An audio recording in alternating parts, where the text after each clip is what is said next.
একটা ভালো বিষয়। এখানে একটা বাঁক প্রয়োজন, সরি ওয়াইয়ের প্রয়োজন। আচ্ছা, তো এটা আমি একটু ব্যাকে নিয়ে আসবো, ব্যাকে নিয়ে এসে এখানে এ আর সি দিব। আচ্ছা, তো এটা কমপ্লিট হয়ে গেল। নেক্সট হচ্ছে আমাদের এখানে আর একটা ওয়াইয়ের প্রয়োজন। ফার্স্ট আমি ফিলেট নিব। আচ্ছা, নেক্সটে আমি এটা একটু সরিয়ে এখানে এটা এ আর সি দিব। আচ্ছা, তো সেই ক্ষেত্রে সেম ভাবে আমাদের ওয়াইয়ের কাজটা কমপ্লিট হয়ে যাচ্ছে। আচ্ছা, এখানে একটা আমাদের বাঁক প্রয়োজন, সেক্ষেত্রে আমি শুধু ফিলেট নিব। এখানে একটা ওয়াই প্রয়োজন আমাদের, এটা আমি একটু পিছনে নিব। আচ্ছা, এবার এটাকে আর করব, এ আর সি। আচ্ছা, তো এখানে আর একটা ফিলেট হবে, এখানে একটা ফিলেট হবে। আচ্ছা, তো এখানে আমাদের কাজগুলা কমপ্লিট। নেক্সট কাজ হচ্ছে আমাদের এখানে আছে, তো আমি এখান থেকে শুরু করি। ফিলেটের যেহেতু আমাদের কোণের মাপটা দেওয়াই আছে, সেক্ষেত্রে আর প্রবলেম নেই। আচ্ছা,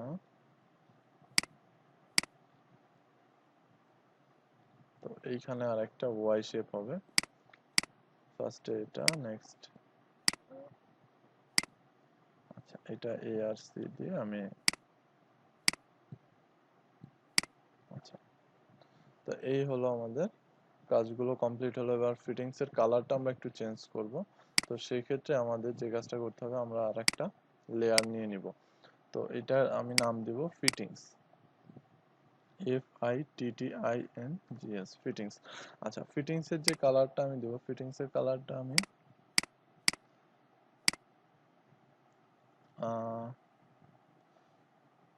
ফিটিংস এর আমি এই কালারটা দিচ্ছি। আচ্ছা, তো এর উপরে যদি আমি ডাবল ক্লিক করি, তাহলে এটা ফিটিংসে চলে আসলো অটোমেটিক্যালি।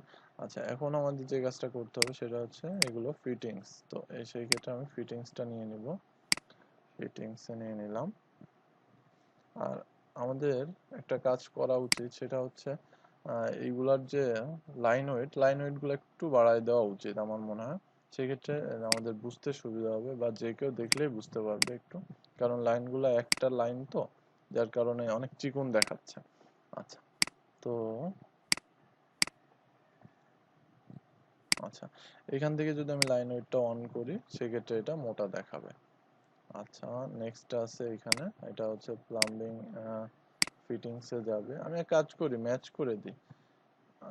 এটা সিলেক্ট করে এটা এটা তো এখানের ফিটিংস গুলা কমপ্লিট।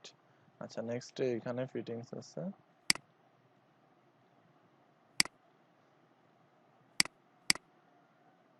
আচ্ছা, এইখানে একটা ফিটিংস, তো ম্যাচ করে দিলে আমরা সহজে কাজটা কমপ্লিট করতে পারবো। আমাদের হ্যাসেল ফ্রি কাজ হবে, আর টাইমও অনেক কম লাগবে। আমি এইটাও ম্যাচ করে দিই।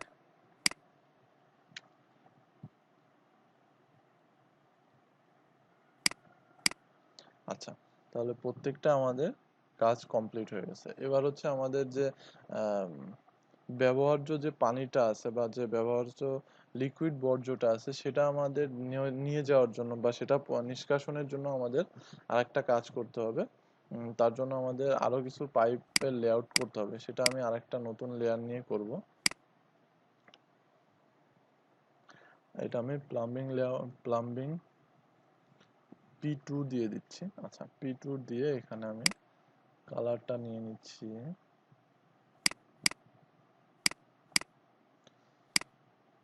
আচ্ছা, আমি হালকা এই কালারটাই নিয়ে নিচ্ছি, এবং এটা ডাবল ক্লিক দিচ্ছি, যাতে করে এটা আমাদের সিলেক্ট হয়ে যায়। তো আমাদের নিষ্কাশিত পানি মূলত যাওয়ার প্রয়োজন প্রত্যেকটা থেকেই।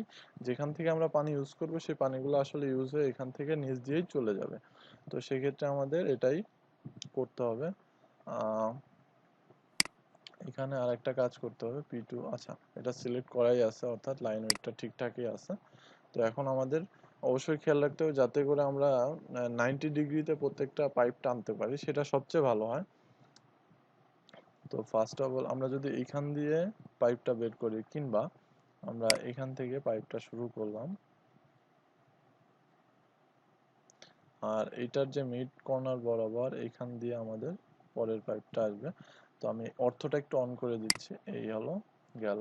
আচ্ছা, এবার এইখানে একটা পাইপ আসবে। আচ্ছা, নেক্সট পাইপ আসবে এইখান থেকে। তো আমি যদি এটা এখানে, আচ্ছা মেশাই, ঠিক আছে। তো নেক্সট পাইপ এখান থেকে আর একটা আসবে। আচ্ছা, এইখান থেকে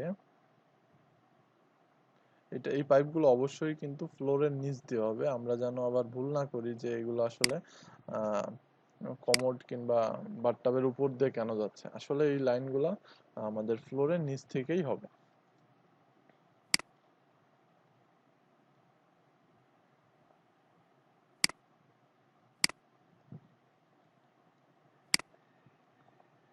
আবার অনেক ক্ষেত্রে সাধারণ পানি বা বেসিনের এবং টয়লেটের যে ময়লা আছে সেগুলো আলাদাভাবে আলাদাভাবে নিষ্কাশন করা হয়, কিংবা আবার একসাথেও অনেকে করে। সেটা আসলে নিজেদের আহ, ব্যবস্থাপনার উপরেই ডিপেন্ড করে। তো আমরা এভাবেই কমপ্লিট করে ফেলি। আচ্ছা, এটা এখান দিয়ে আমরা বের করে দিলাম। আচ্ছা, নেক্সট হচ্ছে আমাদের এখান থেকে আমাদের একটাই পাইপ যাবে। তো সেই ক্ষেত্রে আমরা এখান দিয়েই বের করব পাইপটা। আচ্ছা, এই আমাদের পাইপটা গেল। তো এখন আমাদের যে কাজটা করতে হবে, এই পাইপগুলো আসলে বাহিরে গিয়ে উপরে ছাদে চলে যাবে, এবং এই পাইপগুলো নিচে যে আমাদের যে রিজার্ভার থাকবে কিংবা ড্রেন যদি থাকে সেখানে চলে যাবে এই ময়লাগুলো। তো সেই ক্ষেত্রে আমরা এখানে একটা লাইন দিয়ে দিব এমন ভাবে যাতে করে বোঝা যায় যে আহ, সামনে আরো পাইপ আছে।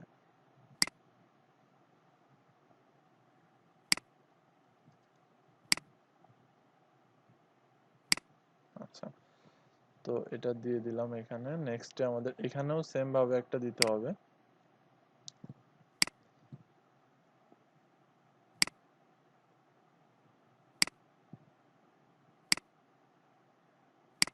আচ্ছা, এটা কমপ্লিট। এবার নেক্সট আমাদের এই লেয়ারেরটা প্রয়োজন, সেক্ষেত্রে আমি এই লেয়ারটা একটু সিলেক্ট করে নিব।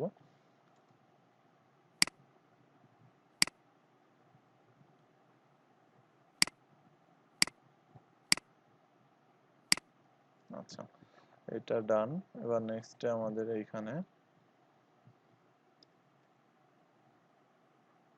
সরি আমি ভুল করে আসলে অন্য আর একটা ক্লিক পড়ে গেছিল।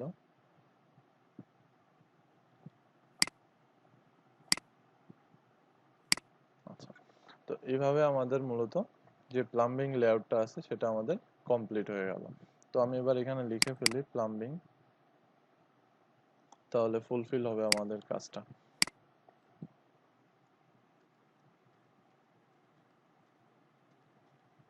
তো তো সবকিছু কমপ্লিট হওয়ার পরে আমাদের প্লাম্বিং লেআউটটা শেষ হয়ে যাবে। তো আজকের এই পর্যন্তই। সবাই আমাদের সাথে থাকবেন, আমাদের চ্যানেলটিকে অবশ্যই সাবস্ক্রাইব করবেন, এবং আপনাদের কোনো কোয়েরি বা কোনো কিছু জানার থাকলে অবশ্যই আমাদেরকে কমেন্ট বক্সে জানাবেন। তো আজকের মতো টাটা।